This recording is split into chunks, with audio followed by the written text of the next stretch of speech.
शुक्रबार दुई ठाउँमा प्रदर्शन हुँदै ट्राफिक व्यवस्थापनमा चुनौती। काठमाडौँमा शुक्रबार दुई फरक समूहले प्रदर्शन गर्न लागेका छन्।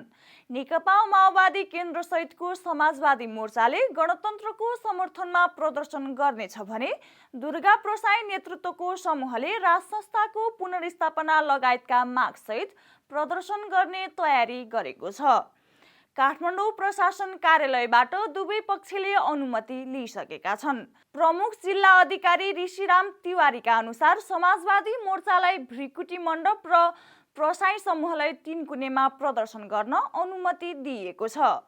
यी कार्यक्रमहरू शुक्रबार बिहान 11 बजेपछि मात्र सुरु हुनेछन्। व्यवस्थापनमा चुनौती।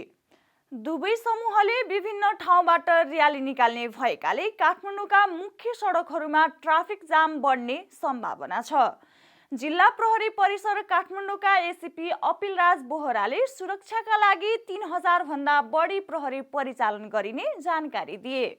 समाजवादी मोर्चाले बबरमहल, कुपन्डोल, त्रिपुरेश्वर, सोरखुट्टे, मैतीदेवी, सुनधारा र न्युरोडबाट र्याली निकालेर भृकुटी मण्डपमा जम्मा हुने योजना बनाएको छ।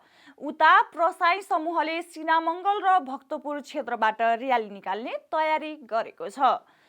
काठमाडौँ उपत्यका ट्राफिक प्रहरी प्रमुख एसएसपी विनोद घिमिरेका अनुसार जाम नियन्त्रण गर्न विशेष योजना बनाइँदैछ। सार्वजनिक यातायातलाई काठमाडौँ प्रवेशमा रोक्ने, रिङ रोड भित्र नचल्ने व्यवस्था मिलाउने र केही रुटहरूमा डाइभर्सन गर्ने तयारी भइरहेको छ। यात्रुहरूलाई वैकल्पिक मार्ग अपनाउन आग्रह गर्दै प्रहरीले विभिन्न माध्यमबाट जानकारी गराइरहेको छ। शुक्रबार सवारी आवागमनमा प्रभावित हुने भएकाले ट्राफिक जामबाट जोगिन पूर्व तयारी गर्नुपर्ने सुझाव दिइएको छ।